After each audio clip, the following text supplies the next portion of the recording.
Yeah, how do you go out and spread the word about Imaginative or any of your festivals? So we do a lot of programming nationally as well. For 12 years now, we've had a film and video tour that we do across Canada. So a lot of that involves bringing programming, features and shorts to reserves and more remote Indigenous communities, but also cities with high Indigenous populations. So that's something we've been doing for about 12 years. That's quite successful. We also do a lot of co-presentations, or where we act as guest programmers for a festival. We do a lot of that. So including like in a lot of European film festivals as well. So, and we also, for many years now, have been participating in the European film market because we have a lot of industry ties, because we are a film festival, but we are also advocating for our artists. So we go to the Berlin and participate in the European film market, where we have a stand with Indigenous cinema from all over the world. So we make a lot of ties there with other film festivals that are, in Europe or different places.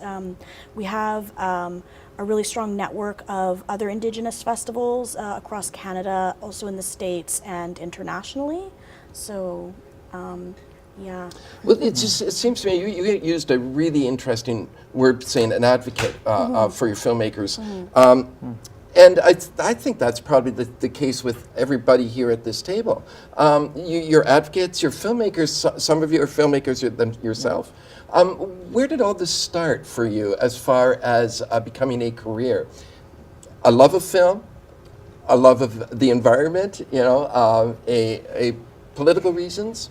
Well, I did my master's in cinema studies and community development, and just before I was about to graduate, everybody was like, so what are you going to do? And that was a really hard question because I really didn't know. So I guess I got super lucky to have a job that brings those two things together, which is art and community development. But it is through having filmmaking as an outlet for myself that I got to it, yeah. Filmmaking first for you too, or? Yes, actually, I sort of stumbled into this position. Previous to this, I was a film producer, and I've kept my hand a little bit into some film producing. I had 2 films that had played at Planet in Focus in past. I've had films at Imaginative. So I love film. I make film. I grew up in the business, and I also have a passion for environmentalism, and they just reached out to me and asked me if I would be interested to come on, and I've been 3 years the general manager there, and just the last 2 months as the executive director. So it wasn't something I was expecting to do, but I'm really happy that I've been able to merge my passion for film with something that I feel is important, and so I'm very fortunate that way. And definitely, Kelly, you are a filmmaker. Yeah, I've produced a couple of films. And directed a few, did you not? Just pieces of it, mostly the documentary making of, and there's a little fake trailer inside the feature film, late night double feature, but mostly producer writer, yeah. But really, my original background, I actually started off in classical animation. That didn't really go anywhere, and then I fell into graphic design, and then one day I decided, I was having friends over all the time, and I was doing these little intros of the movies, and they're like, you should be a film writer. And so I started being a film critic, and I just started writing for Toronto Film Scene and a few other sites, and then that led to writing to with Fangoria magazine, and that's really what it went into the horror realm, was because it was at the time, wrote for them for freelance for a good 5 years, and that led into everything that's going on right now. Ariel, you're nodding your head. Is there something familiar that about what people are saying that you can relate to? Sure. I mean, I'm a filmmaker and a video artist. I've been making work since 2001, so however long that is. And I came to, I worked in arts admin in sort of various capacities over the years. I used to work as the technical director at an artist-run center, so dealing with the equipment. And formerly I was the executive director of National Indigenous Media Arts Coalition. So it wasn't as though this was my first foray into arts admin, but it was definitely my first festival.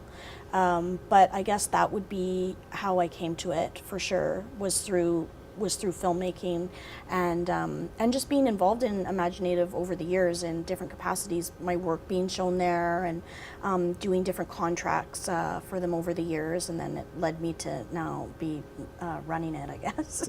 Now, from having seen your work there, which probably meant a great deal to you, to running it, as you say, and is there sort of a unbelievable leap in your mind that this should happen? Does the trail seem absolutely logical?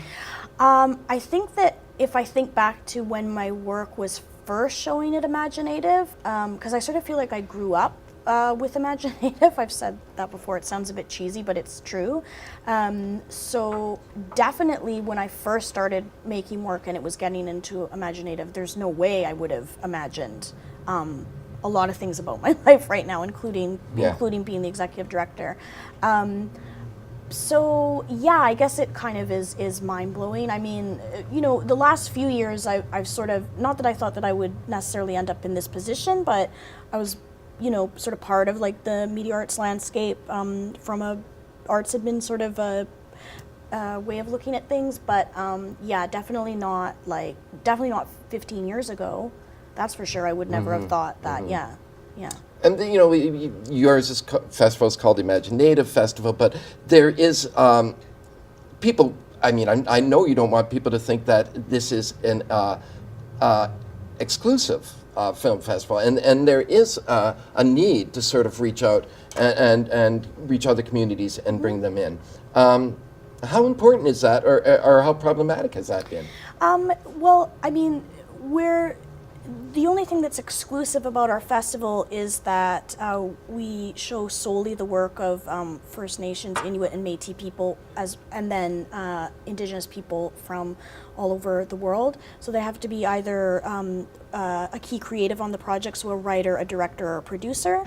So in that sense, not everybody can submit to the festival, but in terms of the audience, we have a very diverse audience. 51% of our audience is non-Indigenous, and that stayed pretty steady for over the years. And of that 51%, it's very diverse, the types of non-Indigenous people that are taking in the festival. So I would say now, like, not to say that we don't have to do outreach, but because we're more established, people sort of know that we're coming, so we do a bit less of the type of outreach that we had to at one point.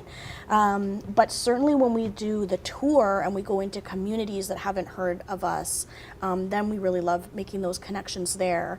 But yeah, no, we, in terms of outreach, I mean, we have a lot of opportunities to go to other festivals, so that helps a lot. But certainly, I mean, our festival is, our mandate is to support and promote and show Indigenous cinema, but anybody can come to the festival, and lots of people do. Yeah. I do think it's fascinating that 51% are non-Indigenous people. Do they come from all over? Do you bring people into the city? Maybe not in the magnitude that TIFF does, but a lot of your guests are out of the city? Yep. So, I mean, I've definitely, for like grants and stuff, like figured out like calculations of tourism dollars, but we certainly do bring people into the city. There's people that come from, just due to various, austerity measures over the years, we've had to cut back a little bit of the amount of artists that we bring in, and a lot of those artists are just coming in themselves, and so are buyers and programmers, so it's sort of like people know to come in October to Imaginative. But yeah, we do bring people in, but in terms of, we have outreach programs that we do where we bring community members from like Six Nations and Oneida and Chippewa of the Thames, so we go around to more like Indigenous communities like First Nations to bring people in, like we'll do like charter buses and stuff, but then those people will then be in Toronto and stay there. So yes, we do actively bring in tourism dollars. Right. For sure. Is that true with Plan and Focus as well? Yeah, it is true. Probably maybe not to the extent as Imaginative, but we do have people coming up from the States and from all over Ontario. We try and bring in as many filmmakers as we can. We don't have huge budgets to bring in the filmmakers, but we've really been developing our industry side. So a lot of filmmakers will put them up. We haven't quite got a lot of money for flights, but they find that it's really useful because they can come and talk to industry people, distributors, financiers. So we find the filmmakers are coming from around the world to be here for that reason. Because there is a benefit for them as well then to come in. You know, I do think that with films like yours and well, I suppose anybody's, you know, any of your festivals, the films that come in, that the artist, that the maker of the film have invested a lot into this film and probably see your festival as the one way that their film can get out and seen. Well, I've always described it to people or to the filmmakers is that it's like your wedding day or having a baby, because sometimes these filmmakers will spend 3, 4, 5 years. There was one film that we played this year, had the world premiere.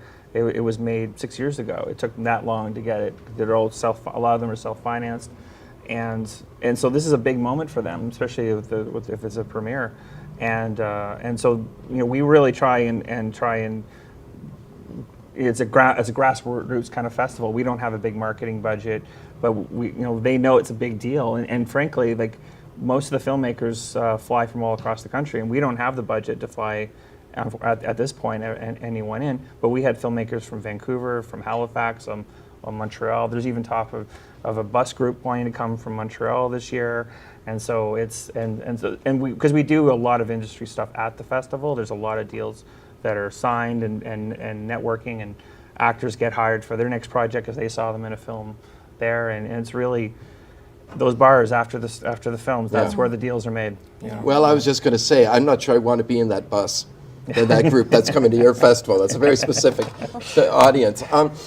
You know, I think all of you are doing really exciting work, and I think it's very good for the city, all these different sort of diverse topics and visions, etc.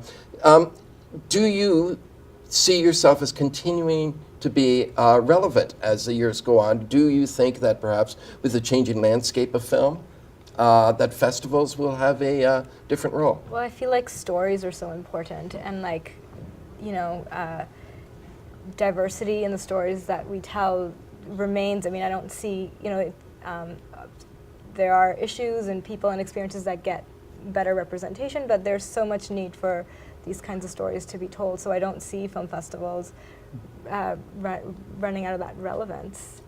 And for us, as an environmental film festival, we're just becoming more and more relevant. Really, you know, it's not all of Get us that have urgency. all of us have really important communities, but it's really a core issue of our time, and film is really a great way to communicate with people and reach people. You know, you can read an article or it's all good, but when you see a film and your heart is touched by someone's personal story, then you can really open up and understand that, and I think it's fantastic. I'm going to just skip you on the hardest touch bit for now, and get back to you in a second. But I'm picking up on what Jordana said. Oh yeah, certainly. We're not going to be irrelevant for quite a while. You know, since the beginning of cinema, Indigenous people have been photographed and misrepresented by non-Indigenous people. So we have a long way to go to fully kind of reverse that lens. So at Imaginative, you know, we like to say we've been providing platforms for acts of reconciliation for the past 19 years before anybody really used that word. So there is a lot of work still to be done, and we do a tremendous service to anybody that comes to our festival, to the city, and also with the work that we do internationally to push back against those types of meta-narratives and stereotypes and misrepresentations. So there's a lot more of that work that needs to be done, and so I don't see us becoming irrelevant anytime soon. Yeah, I mean, certainly with the Native community, myself growing up close to when cinema started, not exactly, but Westerns in a specific way that Native people were treated. As a Indigenous person yourself, how did you see film back then, and how did you see these films? Well, the first time I ever saw an Indigenous person on television was Buffy St. Marie on Sesame Street, somebody that wasn't in a Western. And a lot of the times, even in the old Westerns, it wasn't, like sometimes there would be actual Native people in it, but a lot of times it's just like white people with wigs. So there's been, yeah, I mean, it's been huge. Like, I mean, cinema changed my life. I mean, and I think that's true for a lot of people when you grow up where the representation that you're shown as an Indigenous person, you know, we call it the 4Ds, drumming, dancing, drunk, or dead. That's the way that we're represented in mainstream media. And that's the way that we're consumed by mainstream society. So it's incredibly empowering to see self-determined images of Indigenous people that are not only that the people in the film are Indigenous, but that it's made by an Indigenous person, it's owned by an Indigenous person, that it's made on our own terms. It's a form of like visual sovereignty. So yeah, I mean, it's definitely changed, but there's a lot more work to go. Mm-hmm. Yeah. I would say probably the most important, and I'm speaking as someone who has really no right to speak on it, but that directing, writing is more important. I mean, could not an Indigenous person direct a film with an entire non-Indigenous cast? Oh yeah, Indigenous people can do anything. Anything, yes, I would agree. They can, yeah, and there's certainly one thing that is different about our film festival than even some of the other Indigenous film festivals is we've never had a policy where the content or the subject has to be in any way overtly Indigenous, whatever that means. We have all kinds of films. It has to be that it's made by Native people. So that's a big difference. There's other Indigenous film festivals that will actually allow work made by non-Indigenous people with what they see as an Indigenous subject, but we don't do that. So yeah, we have a huge diverse amount of work, including stuff that doesn't have necessarily like an overt Native subject, you know, or yeah. No, I mean, because why should any kind of communication be limited to, you know, because you are of this, then you see the world this way? Certainly, yeah. I did skip over you in this question, and I did that, and then those who don't know the Blood in the Snow Film Festival, the way I do, which is a lifelong passion with genre films. First of all, how do we end up calling this genre film? How did horror films end up being, because isn't genre any specific type of film? Well, I think we've gotten away from the horror term for us for the last few years, and I've seen other festivals do this too, is that we want to have as much diversity as we can in our programming. And one thing that we really just don't want to have, like, we rarely show this, but just someone with a hockey mask or something like that, with a knife or something like that, running through the woods. I mean, you get that, but that we want to have a lot of different kinds of stories. And one of the things that we've really branched out with the last couple of years, we had kind of a dark drama program where we did She Almost Burned 2 years ago. That was a fantastic film. Yeah. If people have not seen it, but go ahead. Yeah, and then and Kidnap Capital was another one. That was a film where it was talking about the hot topic issue of illegal immigration in the States and the true life horrors of what goes on into that. So that was something that we wanted to do as programmers, is to kind of branch out. And we kind of look at the horror thing as an umbrella, and we try and fit as many different things that we think that our audience are going to like under that. So. Great. You know, I have to say it's been wonderful sitting down here chatting with you. One of the things I really liked when I was sitting here is this feeling of community you have with each other. I know some of you have met before, but not all of you. But because you are smaller film festivals, is there a need or feeling of unity?